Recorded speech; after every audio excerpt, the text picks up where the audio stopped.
es hoy más que nunca una oportunidad histórica, es una oportunidad política, porque estamos asistiendo en esta época a un cambio de época. Un cambio de época en la cual se está fraguando una nueva división internacional del trabajo.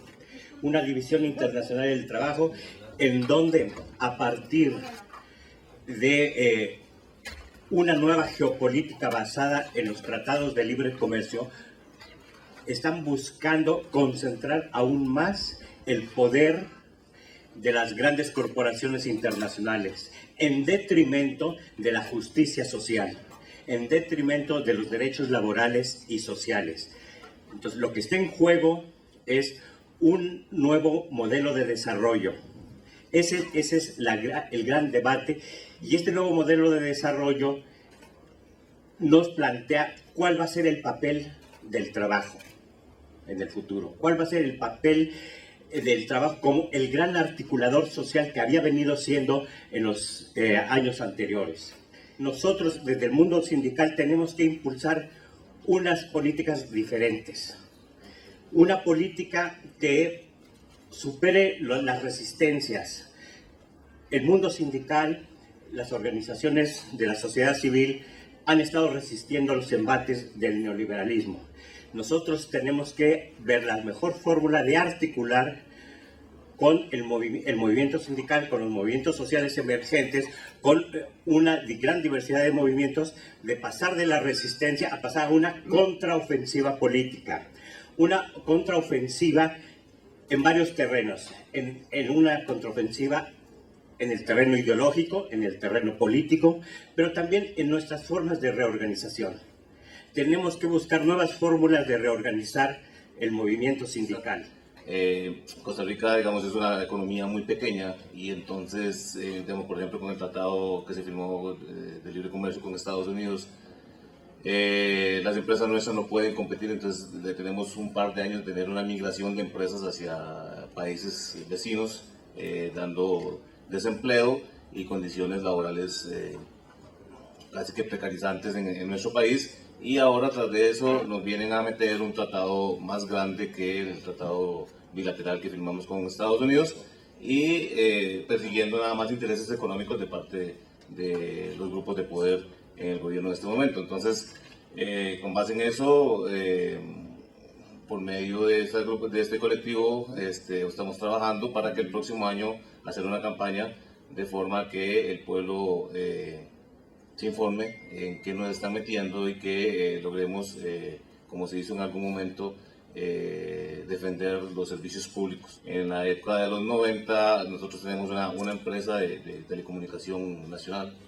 y el pueblo de Costa Rica lo querían vender prácticamente a la empresa de servicios públicos, y el pueblo, durante una campaña como de 3 meses, donde se hicieron marchas casi que todos los días, logró que la Asamblea Legislativa no aprobara la venta de esa empresa. Pues algo parecido a eso es lo que pretendemos en este momento, que el pueblo de Costa Rica se informe y que se dé cuenta que lo que nos está metiendo, lejos de ser una mejora, va a ser un retroceso en la economía del pueblo.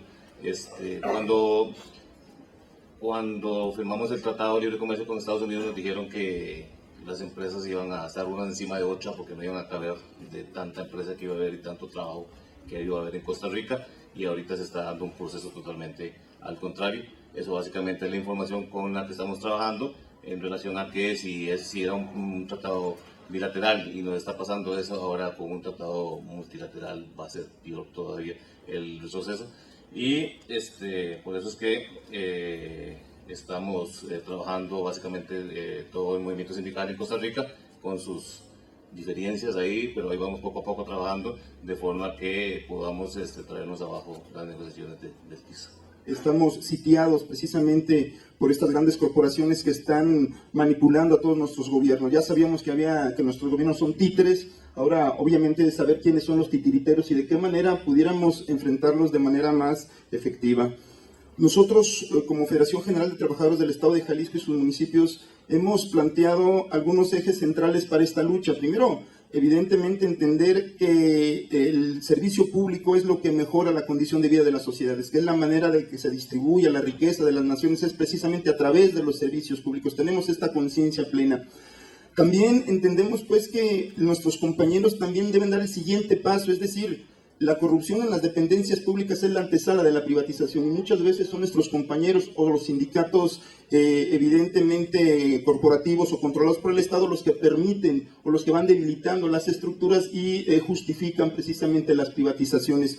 Por lo tanto, llegamos a la conclusión que no obstante tengamos malas condiciones públicas, nuestros compañeros tienen que hacer un esfuerzo para hacer una empatía con los usuarios. Es decir, la mejor propaganda es la que se hace todos los días en el servicio público. Si logramos precisamente transmitir esta situación de empatía, que no nos cuesta, no es un asunto que se tenga que invertir, sino es evidentemente entender que el servicio que estamos prestando es trascendental para el proyecto de nación, que es precisamente lo que pega el proyecto de nación, son esos servicios que estamos dando entre todos. Hemos estado construyendo la idea de hacer unos comités ciudadanos por la mejora continua de los servicios públicos. Es decir, que los ciudadanos, los presidentes de colonias, los que estén cerca de los servicios públicos, tengan el referente de la norma de cada servicio. Es decir, nosotros los sindicatos, cuando menos aquí en Jalisco, todas las demandas que tenemos contra las partes patronales son porque no se quieren sujetar a los mínimos que la ley establece. Básicamente es eso.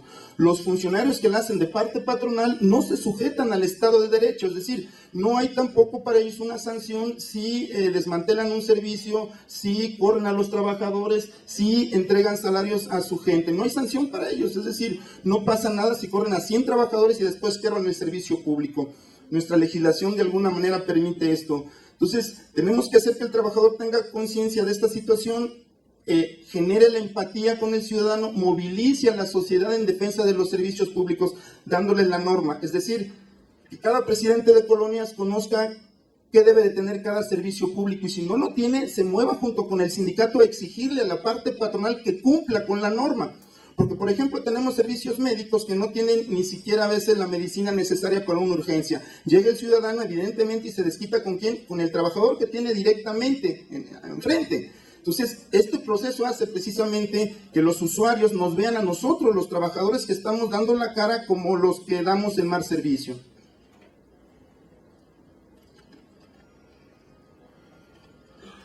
De manera tal que la propuesta que hemos estado nosotros trabajando y quisiéramos compartir con ustedes de esta experiencia es precisamente que nosotros pasemos a la ofensiva. Coincido plenamente con la idea. Tenemos que pasar ya a la ofensiva de todo el modelo y entrarle a discutir cómo se deben de administrar los servicios públicos. ¿Quién más que nosotros sabemos cómo se deben de administrar? ¿Cuántos jefes sobran? ¿Cuántos operativos se necesitan para tal o cual área? Yo creo que hay un proyecto o hay un sistema de los gobiernos neoliberales que empiezan a hacer infuncionales todos los servicios públicos precisamente para justificar su privatización. Pero si los sindicatos no entendemos esta situación, no actuamos en consecuencia y no hacemos que los servicios públicos sean funcionales y que la gente los sienta cercanos, vamos a perder la lucha, vamos a perder pues la batalla, porque tendríamos al ciudadano en contra de nosotros. Hemos tenido aquí algunas experiencias donde se ha ganado la lucha precisamente porque se ha movilizado el usuario de esos servicios y así hemos ganado las luchas. Entonces, la cuestión es precisamente dar el siguiente paso.